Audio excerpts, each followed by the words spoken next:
Alright, so this is my Qualcomm. Some Qualcomms are different, they look different. Some of them have a little bit bigger and they have a keyboard. This one doesn't. This is the new kind. But anyways, okay, so this is your main screen. You got your messages, your hours of service, which is pretty much your logs, your driver login. So whenever you get on Teams and whenever you go on training, they'll have you sign on to it. You'll have your teammate's name and you'll have your name. And whoever's driving will have the little active right here. Okay, well, whenever you switch driver, what you're going to do, you're going to hit change. I'll show you. It'll bring up, let's see if I can lower the screen right now. Okay. It'll say something like this. It'll say that you are going to be replacing the active driver with the other driver. I'm not going to do that because my co-driver is at home right now. So, alright. You got all these. That's your navigation or your GPS. You have all of these, which we don't really pay attention to. Okay. No. Nope, wait, go back. Okay. Navigation, you tap that and it brings up your map. If you click this home button, every time that you get dispatched on a load or whatever, you can hit dispatch. Like this is what I'm dispatched for. Say, okay, see how it has the check mark? Well, that means that you already been there. And once you get to the destination, it puts a check mark on it. The reason why these two ain't already been there, but it was a bunch of bullshit I had to deal with. Anyways, so this is where I'm gonna be going. Tap that, and you hit get route. It'll find you a route. See, like this one, my route's gonna be about 1,094 miles. You hit that, it'll tell you all the time, and all your turns and shit like that. Anyways, let's see. Mix up that. Alright, this is where you're gonna get all your load assignments and everything else. If you DM sends you,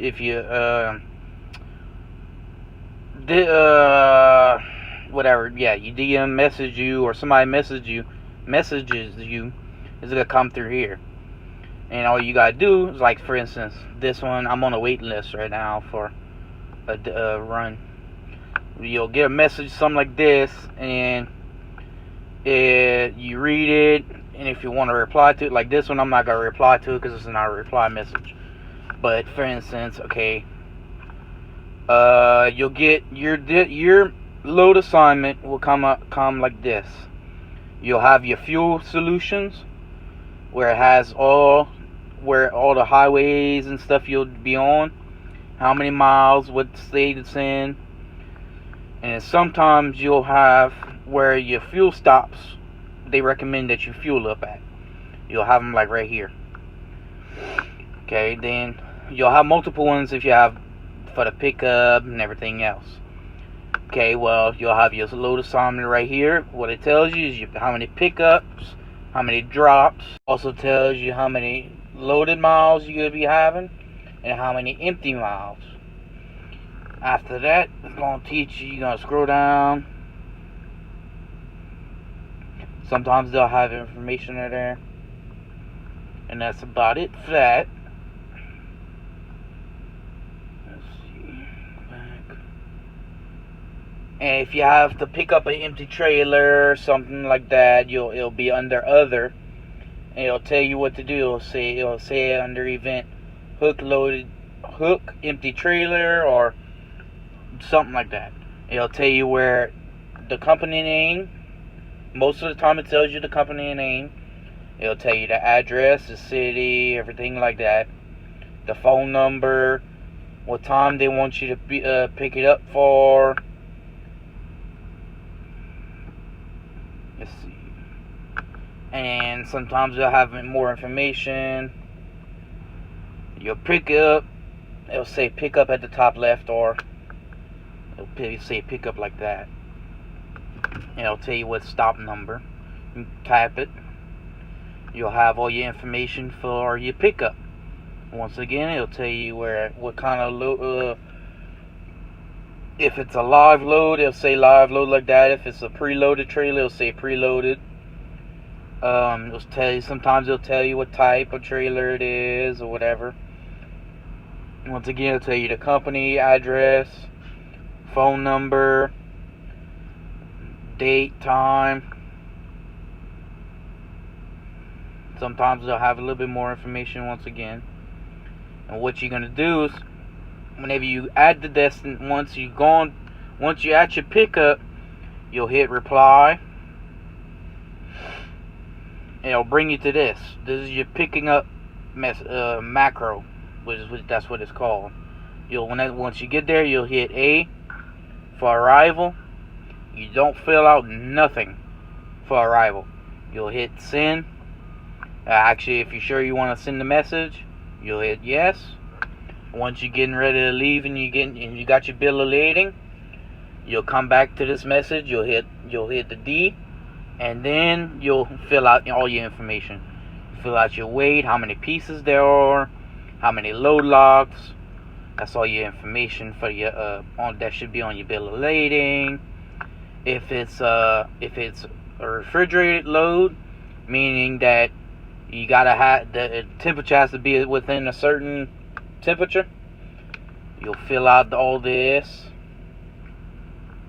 Your seal number, if it's the company's seal, which normally, unless you have to put a seal on there, if you have your own seals, you'll put no for that. Normally, I don't fill out any of these 4 blanks right here, and it's never gonna be a hazmat for, at least for this company. You fill out your trailer number, and you'll get back on the road. So, and then with certain DMs, they'll send,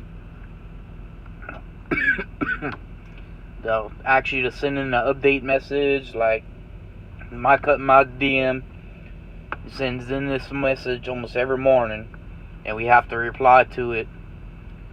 And it has to look something like this. This is one of his examples. Just so that he can be updated with everything. And if you gotta send a message, you'll come to compose. If you're just sending a regular message, you'll hit freeform, and you just type in your message and send it.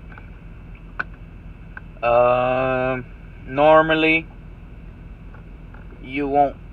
These are kind of your. You don't have to come to right here to send your pickup and everything message. But if you, let's see, for instance, if you have to call road service, you'll tap that one. It'll say unit road call. You type in your first and last name with your phone number so that it can give you a call back. If your trailer tire blew up or whatever, you'll type B in the little red box.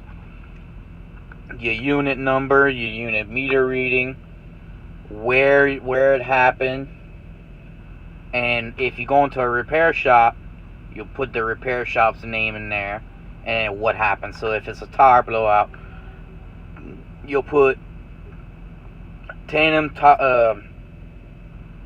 trailer tire blowout and location and stuff like that, whatever. Alright, let's see.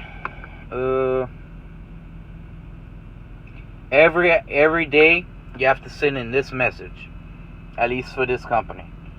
Whenever you I'll explain what you have to do every day. But every day you're gonna go, after you're done driving, you're gonna go on duty post trip, which I'll show you what to do with that one. And after you're done with your post trip, 15 minutes later, you'll come back in here, fill out this, you'll put your driver's name. Usually I put my driver code, the date, and then the time, which will always be the company's time. So right now it's 18:51 in Salt Lake City.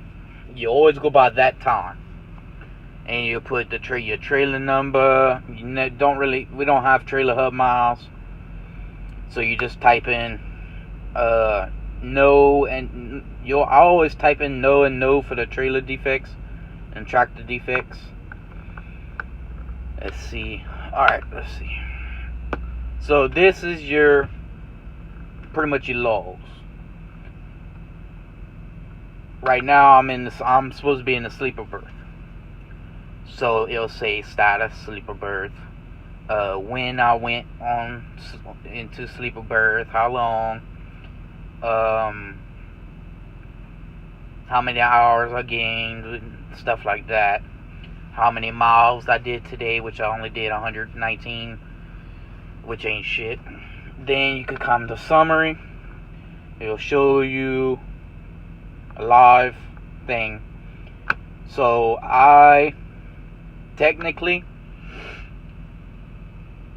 so every 8 hours you have to take a 30-minute break, a mandatory 30-minute break. You can do it pretty much any time within the 8 hours up to a certain period. So normally I'll do mine around whenever I reach about 2 hours left on my DOT time, my hours of service time. That way, and then right here it'll have how many driving hours you have left, and you have your 14 hours on duty, and that's your 70-hour clock.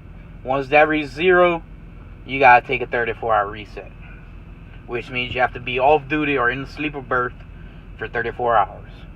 You have your graph right here. Pretty much tells you, pretty much just your log, just in graph form, I guess. I don't know. I don't really pay attention to it too much. You got your day log. Gives you a list of everything, where you did, your duty status, everything. It tells you all that in the list. This is your 8 days, how many miles you drove in the 8 days, shit like that. And every afternoon, in fact, I think I have to do mine here. You'll do this. You'll hit certify and then agree, and that certifies that your logs are correct. I forgot to do mine earlier, but it is what it is. Alright, in this, I don't really pay attention to this, but you're gonna have to do it.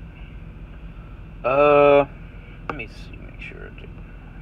Yeah, okay. Alright, let's see what else. I believe that's about it. Right here you got your performance monitoring, which is, I don't really pay too much attention to it. It's just, I don't know. But yeah, that's about it. Yeah. Alright, have a go. Sorry, I forgot one more thing. So whenever you want to update your status, you'll come to this and you'll hit change. This is your status. You can do on duty. This is your remarks. You do on duty if you just about to start driving. You do on duty pre-trip. Do that for 15 minutes and then you can leave. You can start driving. Whenever you go on to pick up a load, whenever you get there, you gotta do check in, out, and once you get back to the truck and you go unload or get unloaded, you gotta do either load or unload. If you fueling, you do on duty load fuel. Anything that you do is always gonna be, well, mostly anything that you do is gonna be right here. If you go on a sleeper berth, do sleeper berth and then sleeper berth again. Or if you for your mandatory break, you're gonna come off duty and then mandatory break.